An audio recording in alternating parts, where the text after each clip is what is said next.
military brass that led these absurd and insulting initiatives will likewise be removed, and they will no longer be in command. They're going to be gone so fast. Kamala and Crooked Joe purged 8,000 service members from our military for refusing their COVID vaccine mandate. They refused to do it. We didn't want a mandate. The mandate, you just can't do that. I will rehire every patriot who was fired from the military with an apology and with back pay. They will get their back pay and an apology from our government. Hopefully they have great jobs right now and they're making a lot of money, but if they want to come back in, they get an apology and we sign them up and they get their back pay. Should have never happened. The mandate stuff should have never happened. Thanks to Comrade Kamala and Joe Biden, morale in our military is now so low that almost every single branch is suffering a major recruitment and retention crisis. You know that. Upon taking office, I will begin the largest peacetime recruitment drive in the history of the armed forces. We have to fill our armed forces with great people, but they don't have spirit now. There's no spirit. Used to bring, other soldiers would bring their friends in. Now that doesn't happen. Almost never happens. The sense of spirit, pride, and prestige will soon come roaring back and reach levels never seen before. We're going to make it so hot that I'm going to want to resign and join the military. I don't know what rank I would start at. I guess I started private. I don't know. What rank would I have to start at, General? I have to start pretty low. He said you'll start.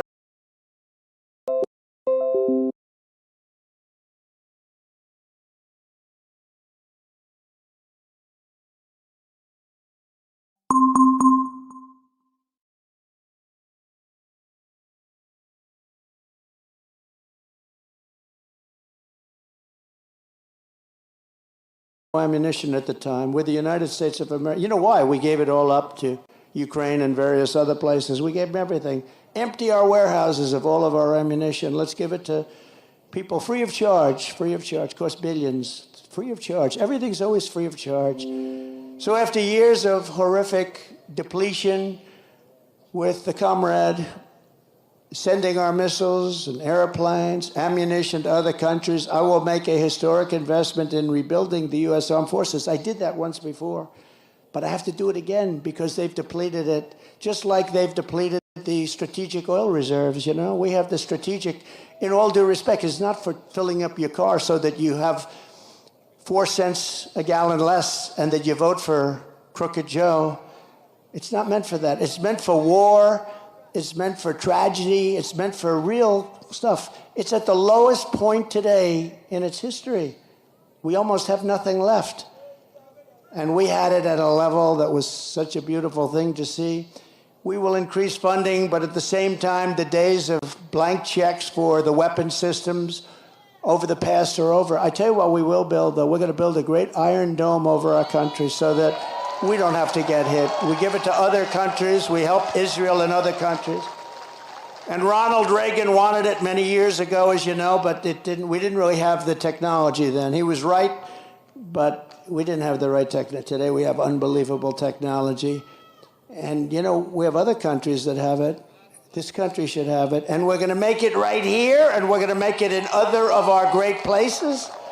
But a lot of it's going to come right out of your state. It's time to create the arsenal of the 21st century. We need that. That means aggressively shifting funding to keep America on the cutting edge, investing heavily in drones and robotics and artificial intelligence and hypersonics. Do you know, hypersonics, these are missiles that go 7 times faster than a fast ordinary missile. 7 times faster. So fast that, for the most part, you can't shut them down and you can't shoot them down. They're going at levels of speed that nobody thought was possible. Do you know, that was our technology that was stolen by Russia. And Russia has them, and I started them very quickly. But somebody gave Russia, years ago, before me, all of our plans and specs for hypersonic missiles, and they built them, and we didn't. He said Bill Clinton. He could be. It might have been, in all fairness, might have been a little after Bill Clinton. I used to like Bill Clinton. Can you believe it? It could have been Barack Hussein Obama, perhaps we should ask him. Now, he was very nasty last night. I try and be nice to people, you know, but it's a little tough when they get personal. Please, again, remember, please, sir, don't get personal. Talk about policy. Let me ask you about that. We're going to do a free poll. Here's the two questions. Should I get personal? Should I not get personal? Ready? Should I get personal? Should I not get personal? I don't know. My advisors are fired. No, we'd rather keep it on policy, but sometimes it's hard when you're attacked from all ends. I mean, they want to put you in jail for nothing. For nothing. For cases that the legal scholars all over the country have said there is no case, and they want to put you in jail. And I could have done that to Hillary Clinton. I could have put her in jail. She turned away subpoenas and she damaged stuff and she wouldn't give things after a subpoena was sent, from the United States Congress. I said to myself, we want to bring the country together. Wouldn't it be terrible to put the wife of the President of the United States in jail? Wouldn't it be terrible? And then I come out and they do it to me. And there's no feeling as, wouldn't it be terrible? But we won the big case in Florida. That was totally won. And Biden didn't. You know, Biden documents, I had the Presidential Records Act. I had a right to do whatever I wanted to do. That was passed in like 1978. But Biden didn't have a right to do it because he wasn't president. And he was there for 50 years. He took stuff. And the ruling was basically he's guilty as hell, but he's got no memory. He's a nice man with no memory. Actually, they're wrong. He's not a nice man and he has no memory. He's not a nice man at all because he started weaponization. And weaponization is a double prong that can come back to haunt them too. It's a terrible thing for our country, I can tell you. A terrible thing for our country. We need a dramatic increase in research. We need a very dramatic increase in development. And in so doing, we will create countless American jobs, including jobs right here in a place called North Carolina. Do we love North Carolina?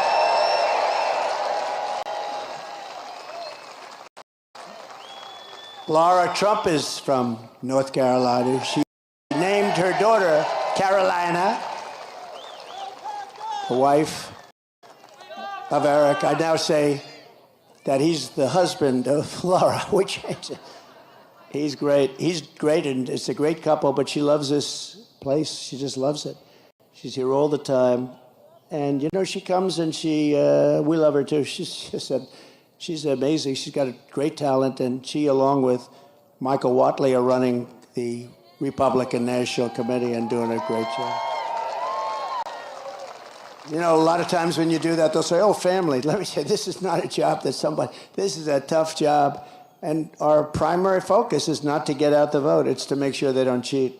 Because we have all the votes you need. You can see it. Every house along the way has signs. Trump, Trump, Trump, Trump Vance, Trump Vance. And by the way, Vance is doing a great job.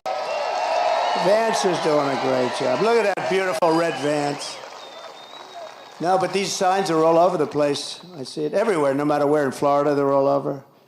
Because people want to see common sense. You know, we're the party of common sense. It's not conservative, liberal. They don't want to be called liberal anymore. They want to use progressive. We're progressive.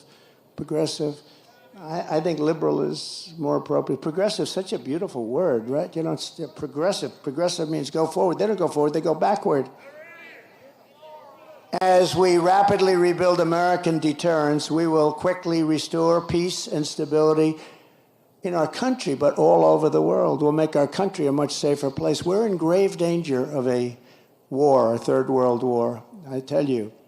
Before I even arrive at the Oval Office, and as I said, we're going to do things that are going to be shocking to people, but what I'm going to do more than anything else, I'm going to get things in line, and we're going to prevent that World War III. And if you look at what's going on with Ukraine and Russia, if you look at it now, there's an incursion into Russia. Then there'll be another incursion the other way. Then there'll be, and then all of a sudden, bad things will start to happen. They're already starting.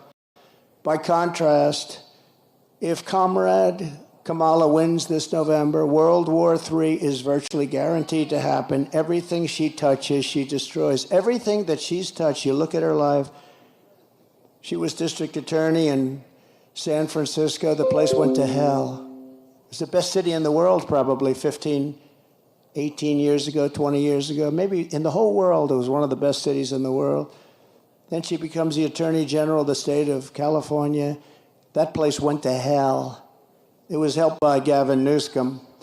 Newsom helped, but she was terrible.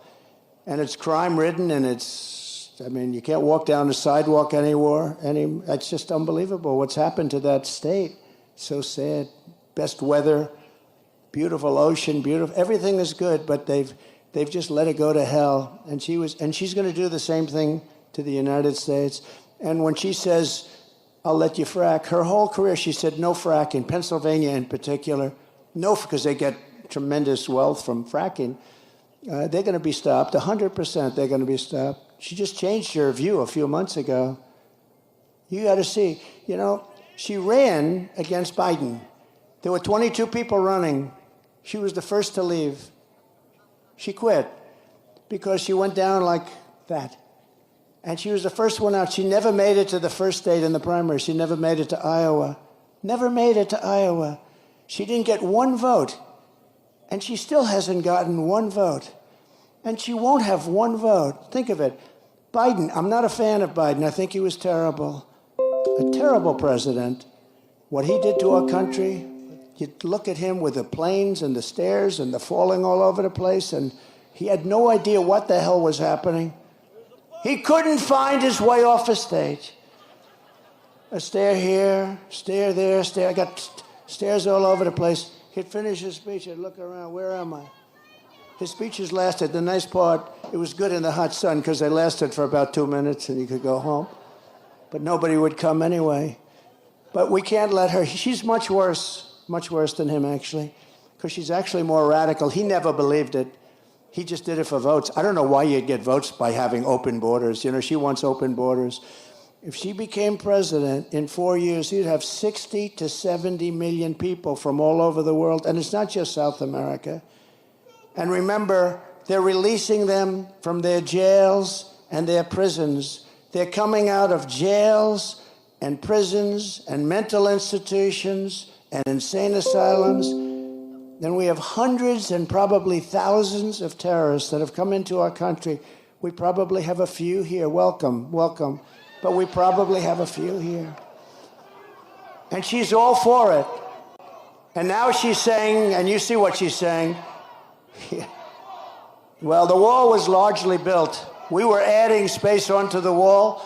We built hundreds of miles of wall. I actually took it because Congress gave us a hard time and the Democrats were brutal. We had 11 lawsuits and we won all 11, but I took it out of the military. I called it an invasion of our country. It was an invasion.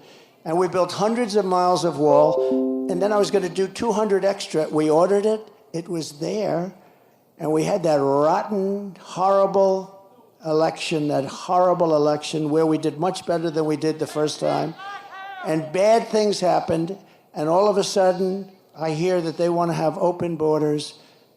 And I thought they were kidding. Who the hell wants open borders? And then they said, we'll give you health care.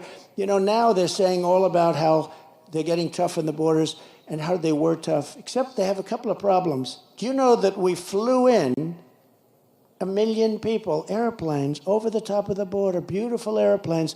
They're flying them in. If you want to stop people, you're not flying them in on airplanes and many other things. No, they wanted open borders, and we have a country that's loaded up with many, many criminals right now, of the worst. They emptied their jails. They emptied their jails and prisons. They emptied their mental institutions into our country, largely. Now, they're continuing to do it. But if you look at many of these countries that we're talking about, frankly, who can blame them? They're dropping their prisoners into the United States. They're dropping all of these people into the United States, including their mental institution people. Any terrorists they have, they're dropping them into the United States. We're taking hundreds of thousands of people that were in jail for murder. You take a look at Venezuela, their jails are half And I'm surprised half because, frankly, I would have worked faster than that. If I were running it, I would have had all of them out of there by now. They go to Caracas, they take all their gang members, all of their killers, their murderers, their drug dealers, they take them and they're putting them into the United States, and their crime is down 72%. In fact, next time what we'll do, instead of North Carolina, we'll have our next little gathering in Venezuela because it will be much safer than being in our country. If these people win, you're not going to have any meetings, you're not going to have anything. There'll be chaos in our country. And we just can't let it happen. We can't let it happen. We can't let it happen. Remember, when Biden sent Kamala to Europe to stop the war in Ukraine, she met with Putin, and then 3 days later, he attacked. How did she do? You think she did a good job? She met with Putin to tell him don't do it, and 3 days later, he attacked. That's when the attack started. Did you know that, General? Should have sent you. But over 500,000, they say, are dead or wounded, but it's a much higher number than that, and everything lies in ruin. Look, we are going to fight like hell to win this election. They are going to cheat like hell to win the election because they have no bounds. They have no bounds. I've said to some Republicans once in a place called Philadelphia, which I love. I went to school in Philadelphia, but it's suffering tremendously, like Chicago, like every Democrat-run city is suffering. But I said, why do we allow them to do it? Do Republicans do what they do with the stuffing the boxes, with all of the different things they do? Sir, we're proud Americans. And that's really the right thing to say. But they have no bounds. We have to win this election. If we don't win this election, we are in such trouble as a country. We're in trouble right now, but you have the right guy to straighten it out. I'll get it straightened out. I'll get it straightened out fast. We're going to have peace through strength all over the world like we had just a short while ago. And I just want to say, closing, it's an honor to have served for 4 years. I wish we didn't have this break. The only thing good about the break is it shows how bad it can get, because we've never had a country that's been in shape like this country is in right now. We have squalor in our streets. Our vets are disregarded. When inventory matters, supply chain leaders turn to gains to help make better decisions that right-size inventory and maximize supply chain performance. Coming into our country that and are living in unleash an army hotels. of gangs and criminal migrants from prisons and jails. We're going to straighten out our country. I've spent my life fighting for people who have been hurt and counted out, but who never stop believing that in our country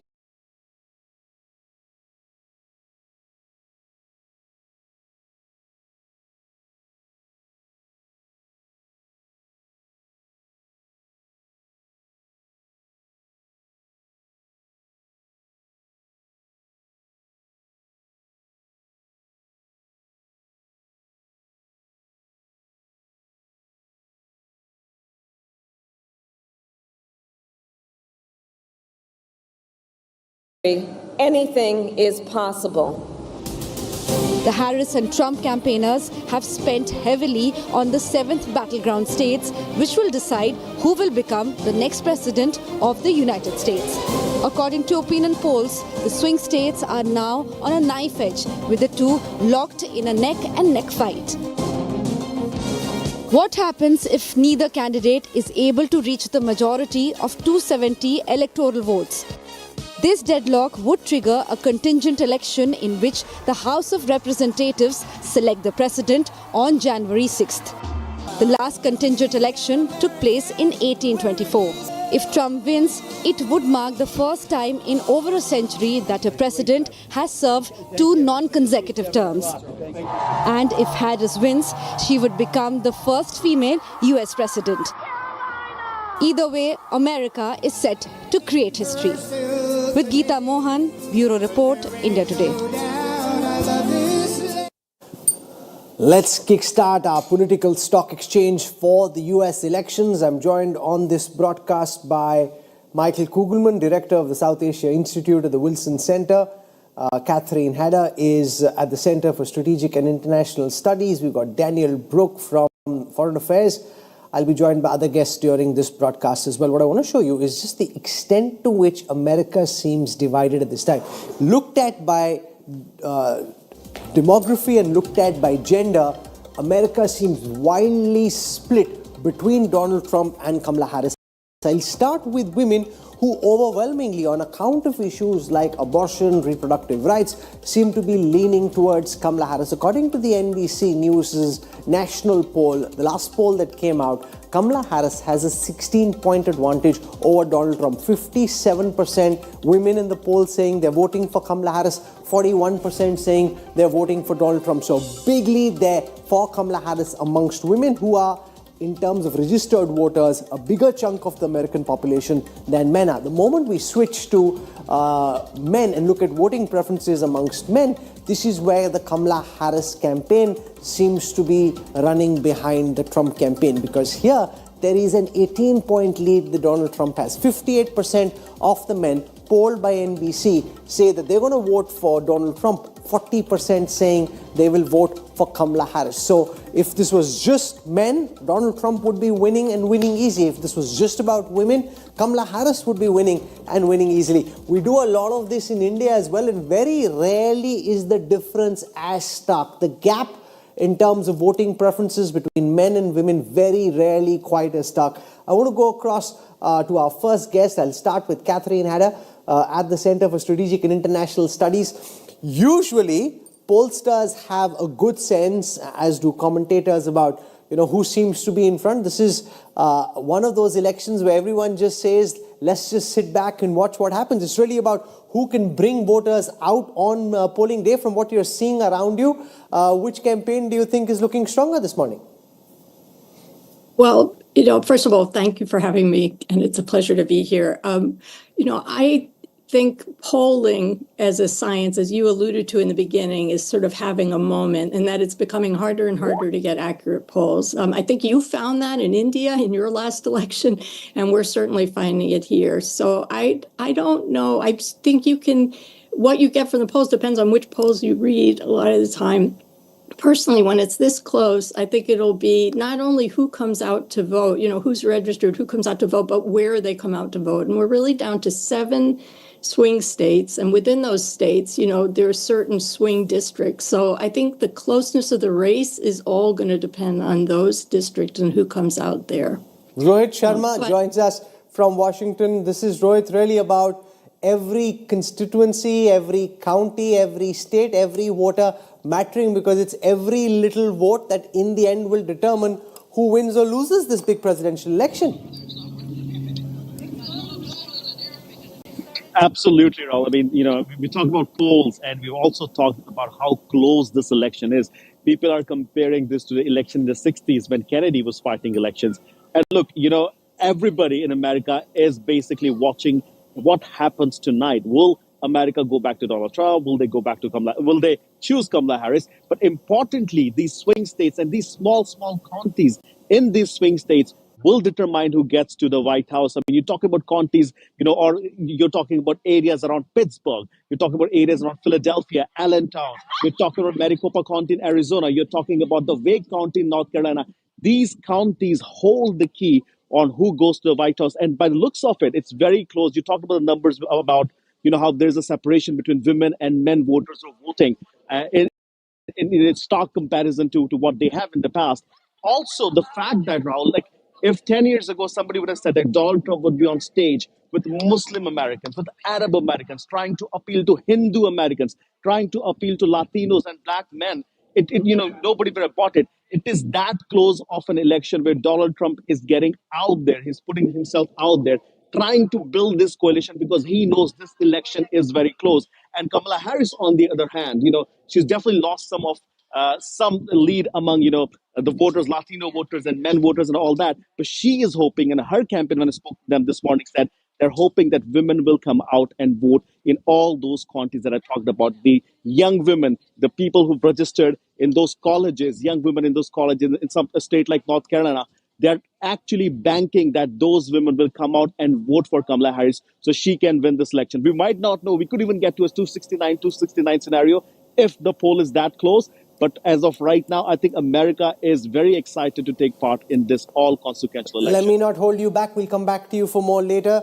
Thank you very much, Rohit Sharma, for joining us from Washington, D.C. I want to go across to Jayant Krishna at the Strategic Center for Strategic and International Studies. Jayant, it's really about who can pull more voters out. Men disproportionately seem to be wanting Donald Trump. Women disproportionately seem to be wanting Kamala Harris. From what you can pick up around you, where is the level of enthusiasm to go out and vote? It's one thing to have an opinion, and as we saw in Indian states like Haryana recently, it doesn't matter what your opinion is, it matters who you're able to get out to the polling booth on polling day. Yeah, absolutely, Rahul. I would believe more than the swing states which are being talked about, Pennsylvania, Georgia, Michigan, Arizona, Wisconsin, Nevada. I think, they would be crucial. But I think more than that, voter turnout would decide as to who is inside White House next. And also women. If women turnout is proportionately more than men and with little more swing in favor of Kamala Harris, would see her win. But, it's anybody's guess. And it is the most tightly contested U.S. presidential election ever that I remember that I've been tracking in the last 3 decades or so. So I think it's anybody's game. Very, very difficult. No pollster has been able to predict with any accuracy, with any reasonable degree of confidence so far. And it's very, very interesting because both of them have very different take on various things that affect the economy of the U.S., geopolitical stuff and different parts of the world which are especially, which are at war, be it Russia or Ukraine or, Israel, Gaza, Iran, that area. So I think both have very different takes on that. Let's see which way. So we're seeing Michael Kugelman, a very close contest in the United States. Just for a moment, imagine that this is a global presidential election where the world and their countries get to decide who they want as the president. Who do you think would win internationally? If governments internationally were to decide whether it will be Donald Trump or Kamala Harris, who do you think has the advantage internationally and why? Well, I think that, on the whole, particularly in a moment like now when there's so much instability and volatility and uncertainty in the world, that many world capitals would prefer to see a leader that they would be most comfortable with, and that would be the one that's the least unpredictable, and that would be Kamala Harris. I think that our U.S. allies and partners that remember how things went during the Trump presidency when the NATO alliance and U.S. relations with treaty allies in Asia took some major blows, and I think that those countries might be a bit concerned about the specter of a return of Trump. But there are other leaders, I think, that would prefer not to see Harris and would prefer to see Trump. If you talk about a Vladimir Putin, for example, and I think I can't resist saying something about India here. I think that one could argue that there would be trade-offs for India with both Harris and Trump. I think that one could argue that some tension points, whether you're talking about the Russia factor or the issue of human rights, would be less prevalent if Trump were to return to the presidency. But I think that issues like trade tensions could come back to the fore if Trump were to return. Harris, I think, would be someone that that New Delhi would be comfortable working with because I think it would largely be seen as a continuation of the Biden administration to an extent. But at the same time, there might be concerns that a President Harris would be willing, like the Biden administration, to make a bit more noise about internal matters in India, such as rights and so on. So hard to give a short answer. Well, President Trump might be more mercurial, but he's also transactional. Kamala Harris would likely keep the relationship going in the way that it's built up over the last several years. So both offer very different things. I want to welcome Edward Luce, U.S. National Affairs Editor for the Financial Times, and I'm joined by Dr. Mukesh Aghi, President and CEO of the U.S.-India Strategic Partnership Forum. For a moment, I want to go across to Dr. Aghi. From the perspective of India Inc., India-America Business, do you think Donald Trump works better for that trade relationship or Kamala Harris, or do you think it doesn't really matter so much in the end? I think it does matter because when you look at Trump has said he is going to impose 20% tax or tariff on goods coming out of India and 60% from China. This will have an impact on India's export into, you have to understand, international relations, international trade is tied to stable, predictable policies. And while you have Biden administration, which has provided that stable policies, which may not agree on all of them, but there is predictability. Trump brings that unpredictability, and that's going to have a big impact on global trade, especially from India coming to the United States. But Trump also might not be so bothered about some of the things that Kamala Harris might likely get very agitated about. And I think Michael Kugelman referred to that. For example, the manner in which Canada and India's ties have nosedived over the past several weeks on account of the alleged assassination attempt on one person in the United States and the assassination of Niger in Canada. Those kind of things Trump might not care very much about, whereas Kamala Harris might make a lot of noise around issues like that, which would be something that the Indian government would be very wary of. No, absolutely. But you have to understand there's a big difference between what has happened and how it's been dealt by Canadians and the Americans. While Canadians have taken the lead from the Prime Minister's office, accusing India without any credible evidence that India is behind the assassination, whereas in the United States, it's not the Biden administration which has taken the lead, it's more of the Justice Department which has taken the lead, driven through a process, while India and the United States are working in a very mature manner. So I think that process will continue regardless who comes in, either Trump or Kamala Harris. So I don't think that's not going to change. But overall, I would say that while Trump has stated very clearly that he prefers Prime Minister Modi, he likes Prime Minister Modi, he does not like India as a tariff king itself. So you will see a split approach while he's going to talk about Prime Minister Modi in a very, very positive manner, but he's going to focus a lot on India's tariff. But you have to understand, India has a trade surplus with the United States. Unless that comes to a level between the two countries, he's going to keep on poking at India from a trade perspective. Okay, I think Mukesh Aghi making clear that from a trade and investment perspective, maybe he thinks Kamala Harris might be more stable and easier to deal with. Thank you very much, Dr. Aghi. We'll come back to you once we actually know who won, and then we'll discuss what impact this has. For the moment, I want to go across to Edward Luce. Mr. Luce, I read your commentary very carefully. This is a very tight election. Is it really just down to those 7 battleground states and who wins those? Or do you think in the other states as well, where everyone's taking for granted that these are either blue or red states, that there could be changes which also people need to look out for very carefully? Well, that's a very good question. I mean, in America's season 8 is not going to end without a surprise twist. And the nature of US politics has been so weirdly a combination of volatility and absolute sort of predictable 50-50 nature. And the combination of those two is something is going to happen in the next 24 hours or in the rest of today that we haven't foreseen. And it might be one of the non-swing states flipping, surprisingly, to the other candidate and changing the whole nature of this race. Or it could be that in spite of the fact this is razor close, dead heat, etc., that we actually get a clear result early this evening and we're all in bed by midnight. I really have no idea.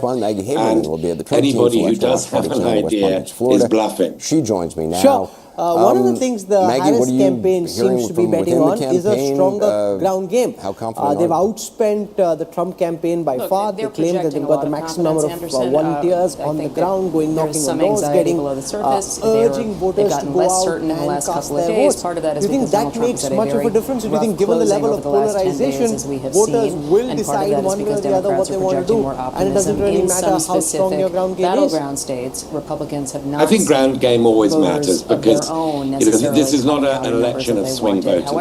This is an election where most people made their mind up ages ago, and therefore the game is to get them to the polling booths and voting. They don't know. Almost always the candidate